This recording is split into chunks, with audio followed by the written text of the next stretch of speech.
Ahora, cuando hablamos de la caída del hombre, estamos hablando de Génesis 3. Eso es sí o sí. Pero resulta que la palabra pecado no aparece en Génesis 3. Y es muy interesante porque la palabra pecado no aparece. Claro, eso no quiere decir que no esté el tema del pecado en Génesis 3. Vamos a ver qué palabra aparece. Fijaros, la palabra pecado aparece exactamente primero en Génesis 4. Cuando, vamos a ver que Caín mata a quién. Cuando Caín mata a Abel y Dios le dice el pecado está a la puerta. Pero en Génesis 3 lo que aparece es esa palabra, la palabra mal, que viene de la raíz o de la palabra en hebreo ra, de la raíz ra, y significa arruinar. Claro, todo era bueno en gran manera. Y entonces, ¿qué es lo que hace el mal? Arruinar todo lo que era bueno en gran manera. Eso es lo que hace el mal. El mal, la maldad, el pecado, todo eso es lo que hace. La palabra pecado, que es la que vamos a hablar posteriormente, vamos a tener varias presentaciones con respecto al pecado, porque es verdad que es muchísimo, ¿no? Y no podríamos hablar del pecado en 40 minutos, imposible poder hablar de lo que representa el pecado. Pero para que tengáis una visión, la palabra mal es la que aparece en Génesis 3. Claro, la pregunta en este caso entonces sería, ¿y qué es el mal? Tenemos que entender qué es el mal, porque si el mal aparece en Génesis, vamos a ver entonces qué representa el mal en este caso, ¿ok? Y esto es importante que lo entendamos. Esto se me vino.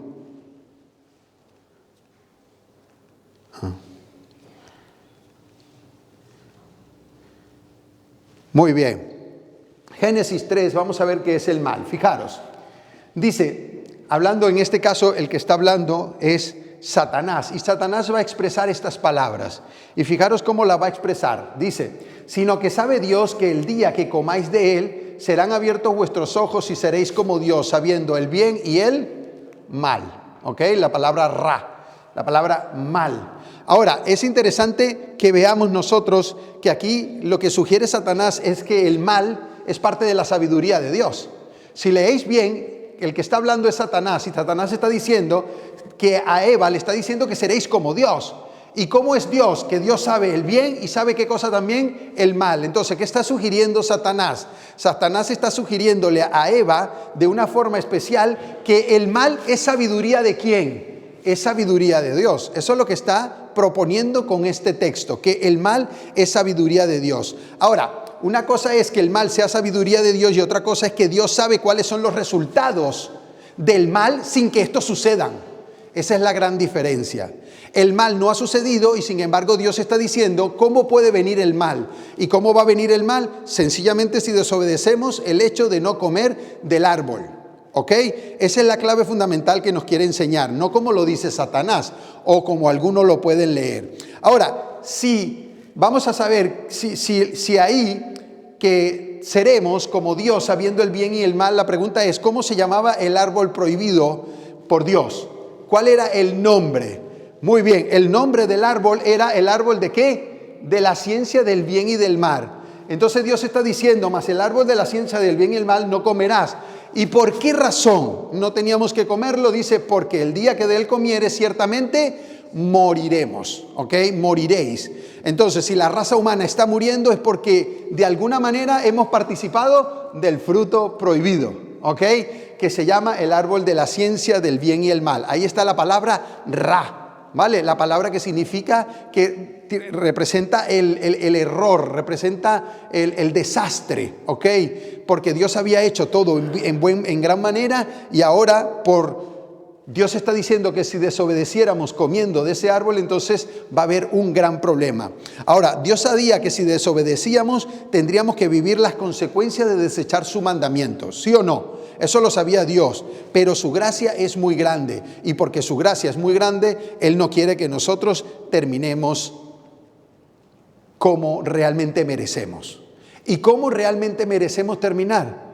Merecemos terminar de acuerdo a lo que nosotros quisimos. ¿Y qué quisimos? ¿Apartarnos de quién? De Dios, y Dios es la vida. Entonces, si nos hemos apartado de la vida, la consecuencia de apartarse de la vida es la muerte, y esa es la consecuencia directa del pecado.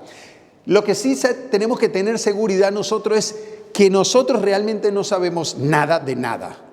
Fijaros, nosotros sabemos que el azúcar nos hace daño y sin embargo, ¿qué hacemos?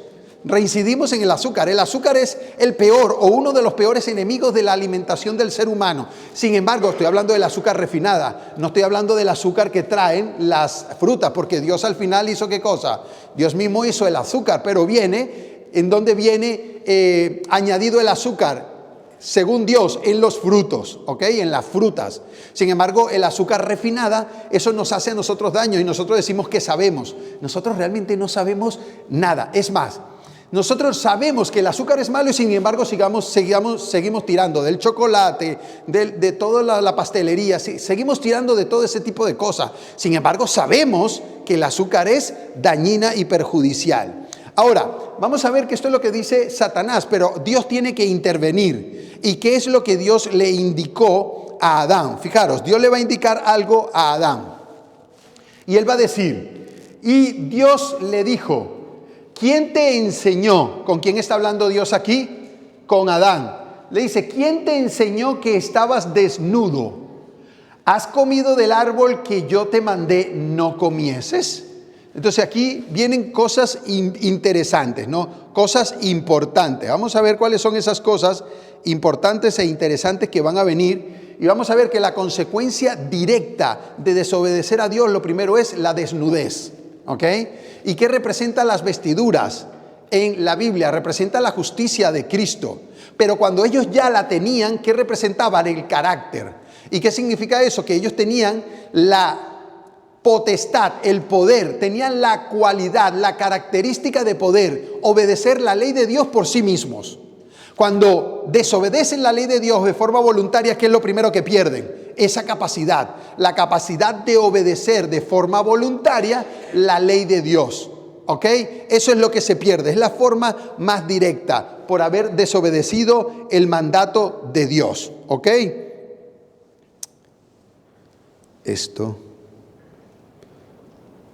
La pregunta es, ¿quién te enseñó? Dios le hace la pregunta a Adán y a Eva, ¿quién te enseñó? Claro, la pregunta es, ¿quién enseñó a nuestros primeros padres a desobedecer al Creador? Vosotros sabéis esto muy bien. ¿Sabéis realmente quién es el que intentó o manifestó cómo y quién nos influye o nos instruye a que desobedezcamos a Dios? Alguien nos enseñó a desobedecer a Dios. La pregunta es, ¿cómo lo hizo? Y Pablo nos indica el símbolo del personaje.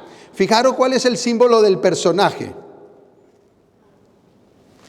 Dice, Pablo en Corintios dice, pero temo que como la serpiente con su astucia engañó ¿a quién? A Eva. ¿Estamos hablando de Adán y Eva, sí o no? Sí, estamos hablando en Génesis. Entonces Pablo va a decir que hay alguien, un ser que se llama la serpiente, que hizo ¿qué cosa?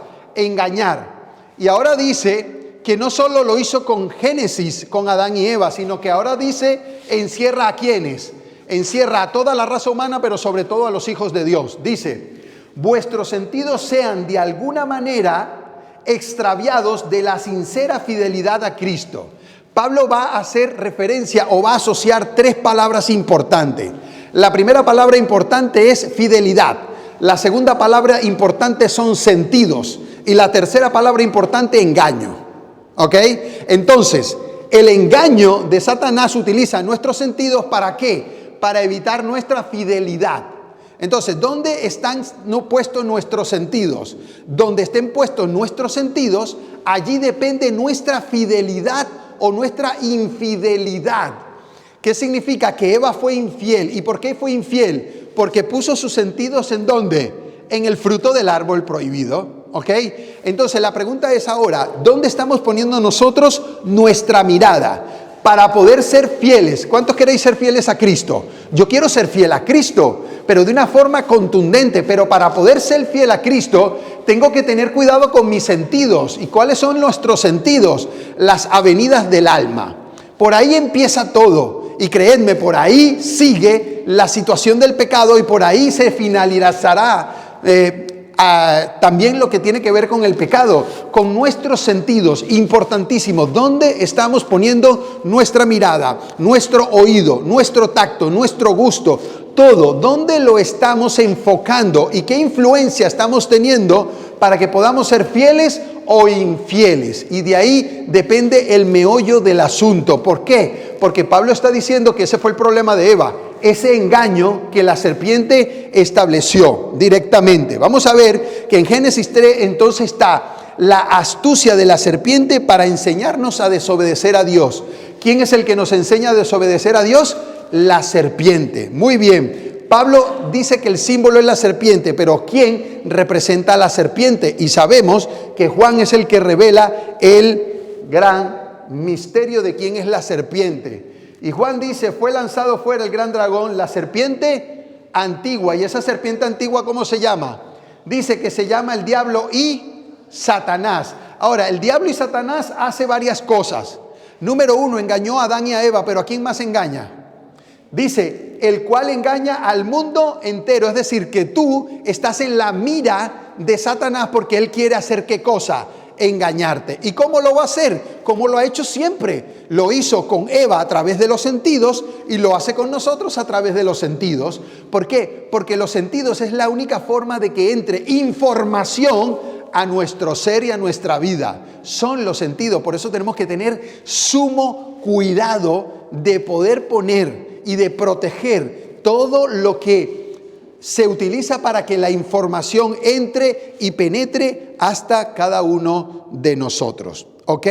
El propósito fundamental de Satanás es engañarnos, colocar nuestros sentidos en las cosas de este mundo, en las cosas perecederas, en las cosas efímeras, en las cosas que no tienen sentido. Ahí es donde él intenta poner nuestro sentido, fundamentalmente. Ahora, según la Biblia, tenemos que tener claro esto. Según la Biblia, dice que existe un solo Dios, un solo y único Dios. Jehová Dios es nuestro Dios. Pero en Génesis 3, Satanás nos propone otro Dios, que no es Dios. Vamos a ver a quién nos propone Satanás. Fijaros, Génesis 3:5 dice, serán abiertos vuestros ojos y seréis como ¿quién? Como Dios. ¿A quién propone Satanás que sea Dios? A nosotros mismos. Satanás está proponiendo, es que Dios no tiene que ser tu Dios, tú tienes que ser tú mismo tu propio Dios. Y ahí es donde entra el egoísmo y el yo. Yo puedo con todo, yo puedo a todo, yo. Y ahí empieza el egoísmo y todo lo que tiene que ver con esa palabra que encierra tantísimas cosas en la Biblia como el mal que se generaliza en este mundo. Pero Él nos propone ese Dios. Sí, nos propone que nosotros mismos seamos nuestro propio Dios. Ahora, es importante que sí, Satanás nos propone a nosotros como Dios, pero ¿quién es el que realmente quiere ser Dios? Él propone que nosotros seamos Dios, pero ¿quién es el que realmente quiere ser Dios? Importante, ¿no? ¿Quién es el que quiere ser Dios realmente? Vamos a ver, dice, en Isaías 14 dice, sobre las alturas de las nubes subiré y seré semejante ¿a quién? ¿Quién está hablando esto? ¿De quién se habla? Se habla de Satanás. Entonces, ¿quién es el que quiere realmente ser como Dios?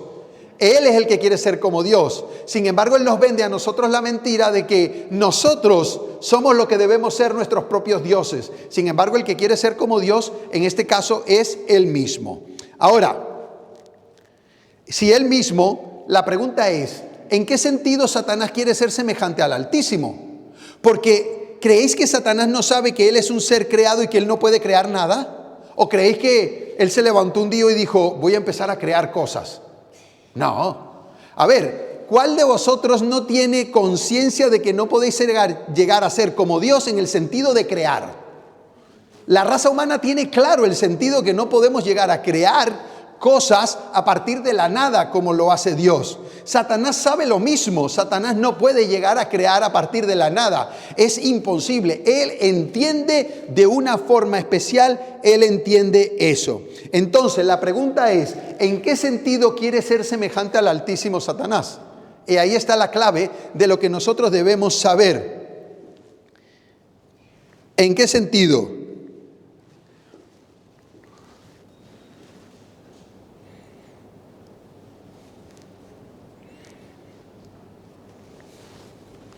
Volvemos a leer Isaías 14. Dice, sobre las alturas de las nubes subiré. ¿A quién representa las nubes? ¿Quién es el que viene con las nubes? ¿Quién es el que se fue con las nubes? ¿Y quiénes son las nubes? Los ángeles, muy bien. Entonces, ¿qué es lo que quiere hacer Satanás? Satanás quiere colocarse como jefe de ¿quiénes? Como jefe de los ángeles. Eso es lo que él quiere. Él no quiere colocarse como el Altísimo en el sentido de crear, sino que él quiere colocarse como el Altísimo en el sentido de que hay ángeles que le obedecen de forma voluntaria. Y entonces, ¿qué es lo que está buscando Satanás? Servidores voluntarios. Y por eso, ¿qué es lo que hace Satanás en el cielo? Directamente lo que hace es minar el cielo. ¿Y cómo lo hace? Vendiendo murmuración. ¿Con quiénes vende la murmuración? En este caso, vende la murmuración, ¿vale? Que es lo que él consiguió y lo que él consigue constantemente. El ser semejante al Altísimo en el sentido de que hay seres que le sirven de forma voluntaria. Vale, la pregunta es, ¿y cómo lo sabemos? La Biblia lo dice, fijaros. Y su cola arrastraba la tercera parte de las estrellas del cielo. ¿A quién representa las estrellas ahí en este caso? Representa a los ángeles. ¿Qué significa?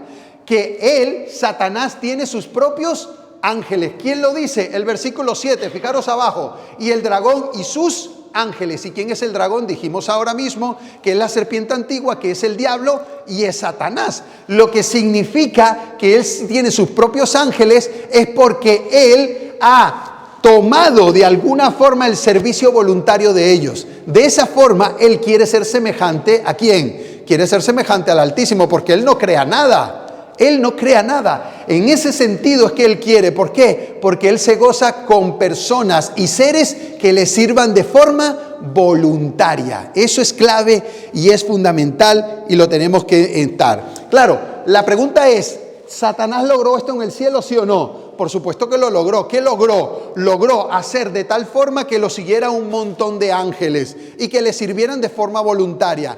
Ahora, los ángeles han hecho lo mismo que el error que cometimos nosotros. ¿Cuál fue el error? Ya vamos a ver cuál fue el error. ¿Por qué? Porque ahora vamos a ver dónde está el engaño contra nosotros, contra la raza humana. Porque Él nos propone a nosotros como Dios.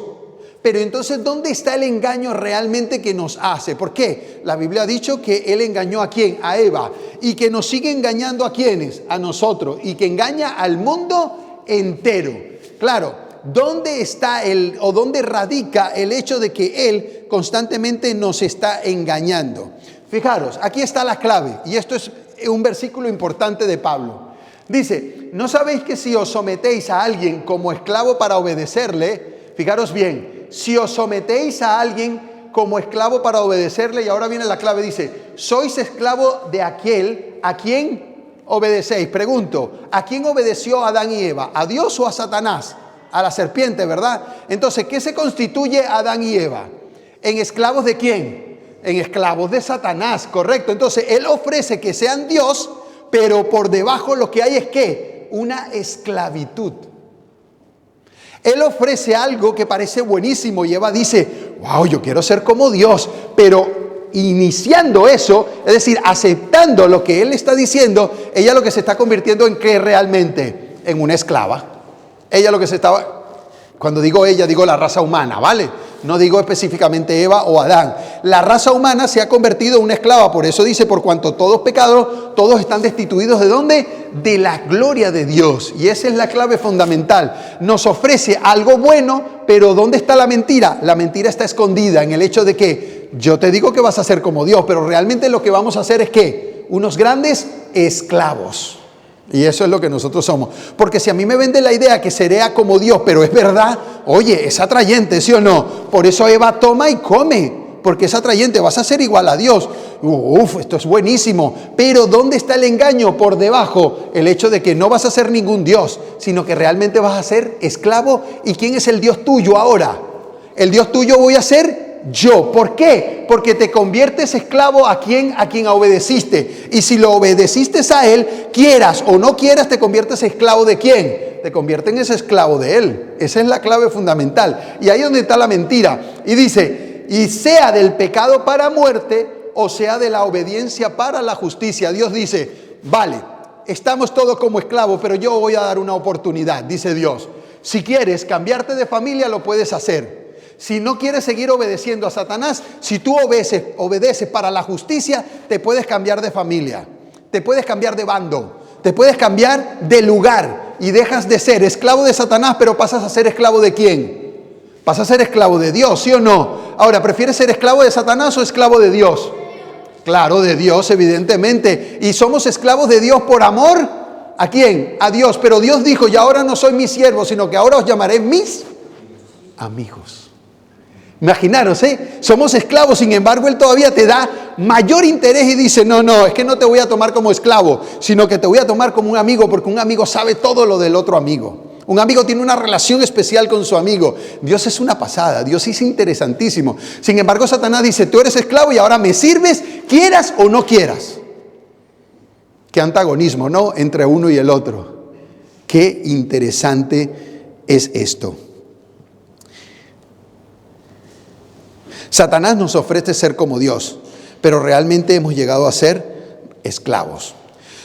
Todos nos hemos creído la mentira de Satanás. Seremos o seréis como Dios. Muchos creen no solamente que son Dios, es que algunos se lo creen. Hay seres humanos que se creen realmente que son ¿quién? Que son Dios. La pregunta es, ¿cómo nos hace creer Satanás a nosotros que somos Dios? ¿Cómo nos hace creer? Solo hay dos formas. Son las que yo he analizado. Quizás hay más formas, ¿ok? Pero yo he entendido que hay dos formas.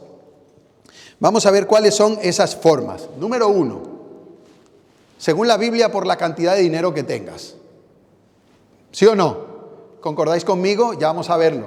Y número 2, por el orgullo, el yo soy. Son las únicas dos formas de constituirte un ser humano como nosotros que queramos ser igual a Dios. ¿Ok? Y vamos a ver que es importante, por eso la Biblia dice que la cantidad de dinero. ¿Por qué? Porque hoy día, según lo que tú tienes, es lo que tú eres, ¿sí o no? Entonces, los que tienen grandes cantidades de dinero, ¿qué sucede con ellos? Sucede que ellos pueden tener gente a su servicio, ¿sí o no? ¿Y qué es el servicio? Es lo que te constituye a ti ¿en qué? En un Dios. ¿Ok? Eso es lo que te constituye en un Dios. ¿Satanás qué quiere? Servidores a Él. ¿Dios qué quiere? Servidores a Él por amor de su nombre, porque Él es el creador. Pero Él sí se lo merece. Sin embargo, Satanás lo ha usurpado. Y en este caso el dinero, ¿qué es lo que hace? Nos los hace creer. ¿Ok? Pero también lo hace creer, en este caso, el orgullo. Por eso va a decir Mateo 6:24, dice, ninguno puede servir a dos señores. Fijaros, la palabra señor es la palabra curious. Y la palabra curious tiene que ver con ¿qué? Con la palabra que se utiliza para referirse a Dios como el Señor de todo lo que existe. Y dice, ninguno puede servir a dos señores. ¿Y quiénes son los dos señores? Aquí está ahí. Dice abajo, no podéis servir a Dios y ¿a quién? A la riqueza. Es decir, que según la Biblia la riqueza es un ¿qué? Es un Dios, ¿sí o no? La riqueza es un Dios. Y si no, díselo a los famosos y a los ricos. Si es verdad que con todo su dinero ellos no creen que pueden alcanzar todo. Tenía un amigo, vivía muy cerca de nosotros, ¿vale? Y este amigo, muy interesante lo que me dijo su esposa. Este hombre tenía mucho dinero y cayó enfermo de cáncer. Y este hombre fue llevado a los mejores hospitales que te puedas imaginar, privados, pagos. Clínica, hospital, llámalo como tú quieras. Y este hombre murió. Y al cabo de haber muerto, en el funeral me dijo la esposa lo siguiente: yo pensé que con mi dinero se iba a curar mi esposo. ¿Por qué? Porque lo llevó ¿a dónde? Se supone que a los mejores médicos de ese país. Fijaros si es o no es. A los famosos, algunos, yo no voy a decir nombre, pero algunos le dicen Dios. Algún famoso, ¿por qué? Algún deportista o por todo el dinero que tiene, por toda la fama que tiene. Sí, se convierten, sí.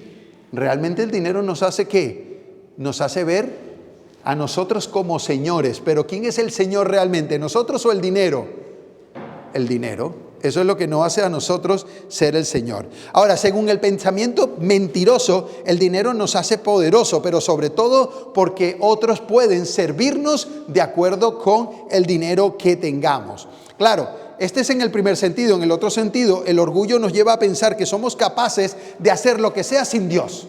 ¿Sí o no? ¿No nos lleva el orgullo a eso? No necesitamos a Dios. Nosotros somos capaces de hacer todo. ¿Por qué? Porque hemos llegado a la conclusión que no podemos hacer seres humanos. ¿Recordáis? Que no podemos hacer seres humanos. Sin embargo, hemos intentado hacer clones.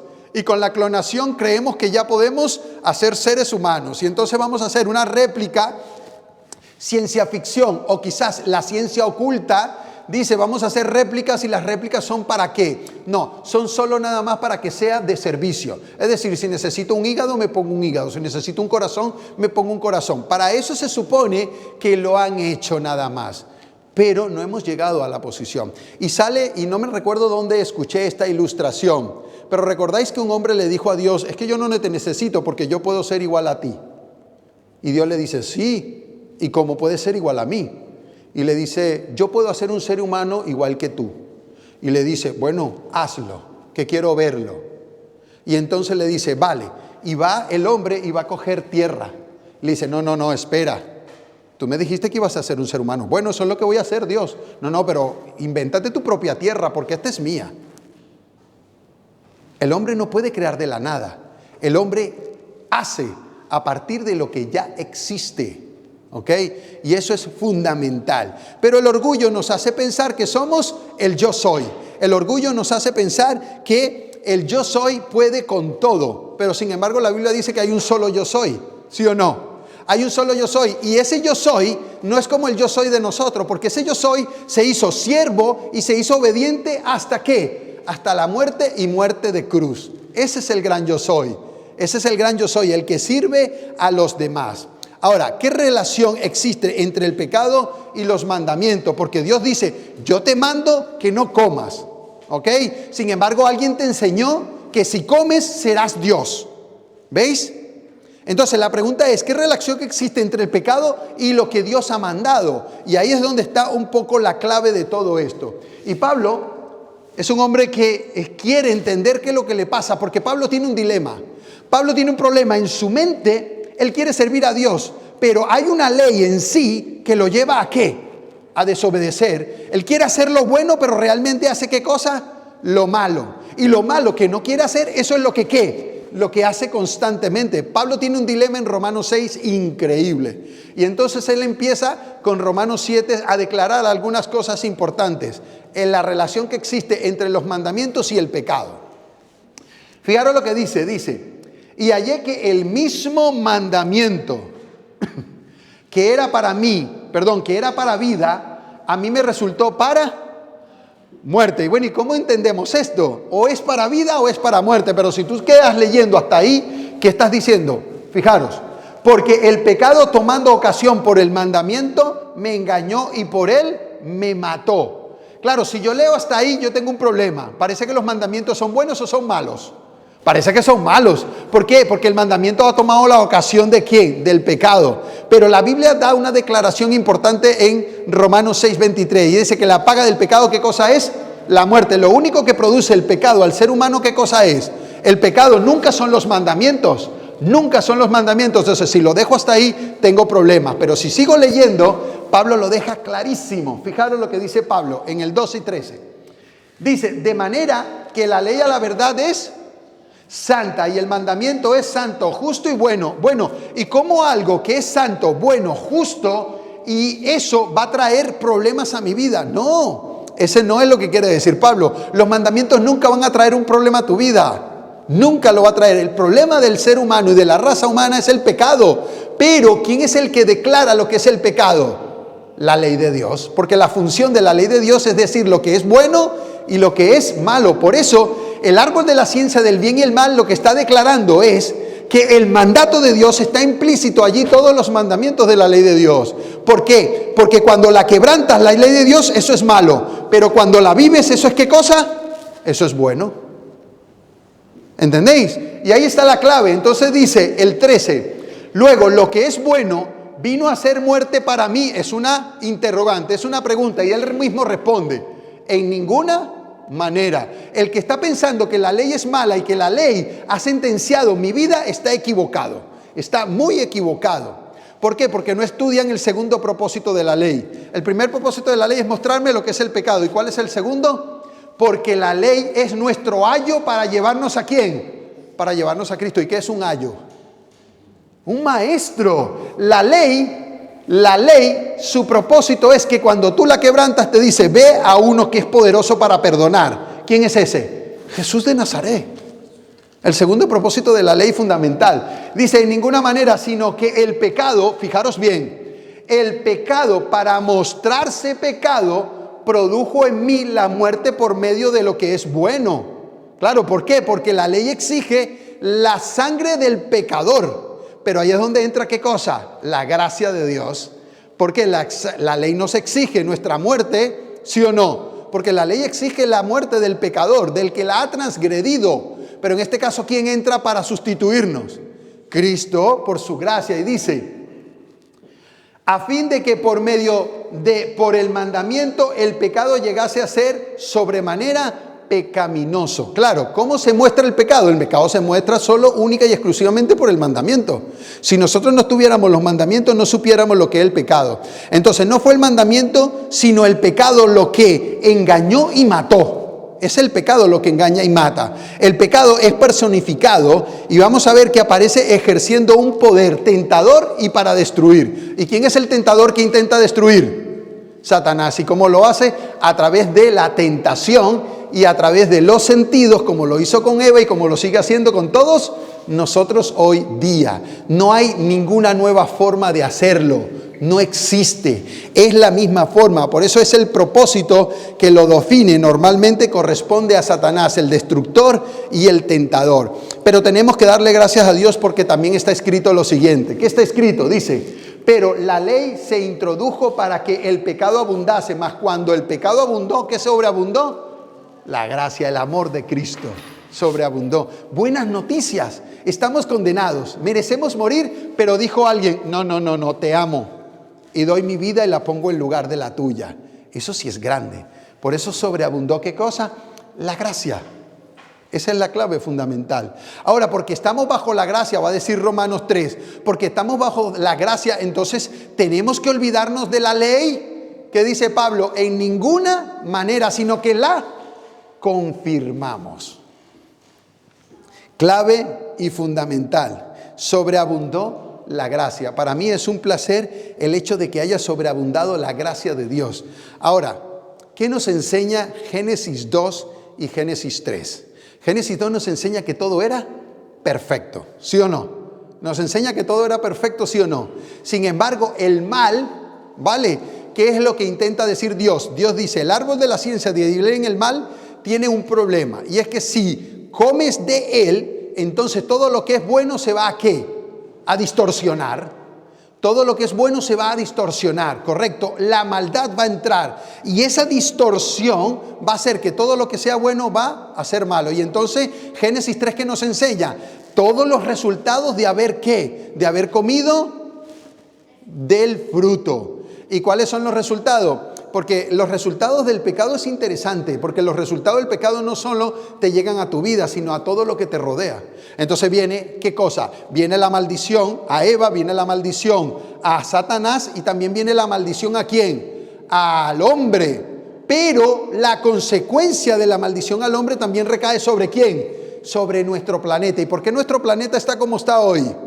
Porque Dios no interviene. No, nuestro planeta está así porque nosotros todo lo que era bueno lo torcimos. ¿Por qué? Porque obedecimos a alguien que nos ofreció ser como Dios y sin embargo somos ¿qué? Esclavos. Pero Jesús dijo, ¿queréis seguir siendo esclavos? El que dice sí, allá él. Pero el que dice no, Jesús le dice, ven a mí, arrepiéntete de tus pecados, seamos uno, vivamos en unidad e intenta ser fiel cuidando donde pones tus sentidos. Eso es lo que intenta decir el Señor. En Génesis.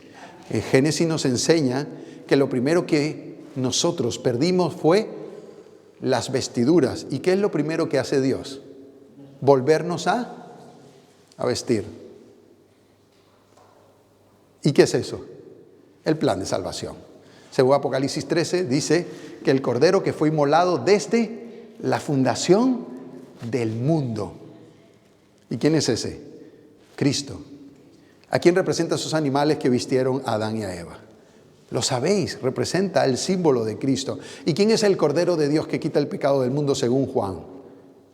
Es Cristo, es Cristo. Por eso lo que perdimos, inmediatamente, ¿quién es el que resuelve? Dios. Pero ¿quién intentó resolverlo antes? El mismo ser humano. ¿No recordáis cómo se quiso vestir? ¿Cómo se quiso vestir? Con hojas de higueras. Él mismo quiso resolver su problema. ¿Por qué? Él pensó que él era ¿quién? Dios. Sin embargo, él era un esclavo y todos hemos quedado esclavizados. Ahora, no podemos o no debemos quedar ahí como esclavos. El Señor nos ofrece ser herederos del reino de los cielos. ¿Quién puede? ¿Quién quiere? ¿Quién puede desechar este ofrecimiento que Dios le hace? La única manera que comprenda esto es que una persona sepa discernir entre el bien y el mal. Y la única forma de discernir entre el bien y el mal, ¿sabes cuál es? Comprendiendo qué es la ley de Dios. No existe otra. Por eso, el anticristo, el cuerno pequeño, el hombre de pecado, el hijo de perdición, la bestia de Apocalipsis, la gran ramera, cambió ¿qué cosa?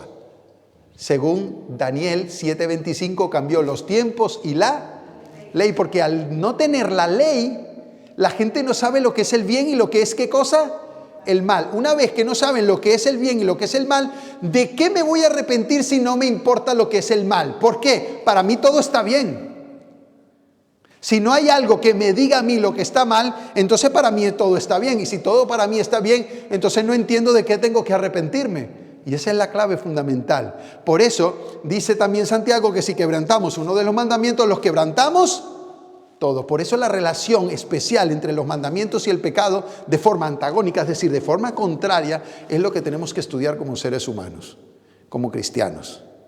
¿Por qué? Porque ahí empieza el asunto y ahí terminará el asunto.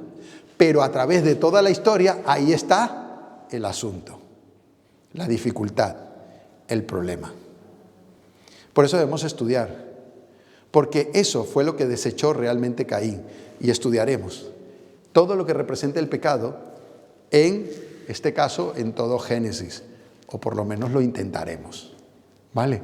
Que Dios nos ayude, que Dios nos guarde y que podamos nosotros llegar al punto de lo que Dios quiere que lleguemos. Amén. Así que si os parece, nos ponemos en pie y le damos gracias a Dios. ¿Por qué? Por su gracia, por su misericordia, por su bondad, porque no merecíamos tanto amor, no lo merecíamos. Sin embargo, Él nos lo ha obsequiado. El gran premio. ¿Sabéis qué? Que los cristianos nos hemos ganado la lotería celestial. Por decirlo de alguna manera, lotería. Quizás la palabra no está bien empleada, pero es que realmente eso es lo que nos hemos ganado. Nos hemos ganado el premio más grande del universo. ¿Sabéis cuál es? Volver a entrar en el plan de la salvación de Dios. ¡Qué increíble! ¡Qué increíble! Gloria a Dios. Padre que estás en el cielo, maravilloso Rey del universo, es un placer, Señor, poder decirte que no somos Dios. No queremos servir, que nadie nos sirva, sino que queremos ser los servidores de otro. Por eso le dijiste a los discípulos que el que quiera ser el mayor tiene que ser el siervo de todos los demás. ¿Por qué, Señor? Porque muchos quieren hoy día que se les sirva y eso creen ellos que por esa causa son o llegan a ser Dios. Ayúdanos de una forma especial, Señor, a ser como tú, que viniste a este mundo no para ser servido, sino para servir y dar tu vida en rescate por los demás. Bendícenos de una forma especial. Guárdanos y protégenos porque te necesitamos. Ayúdanos a avanzar en ti, porque te lo pedimos en el nombre de Jesús, Padre. Amén.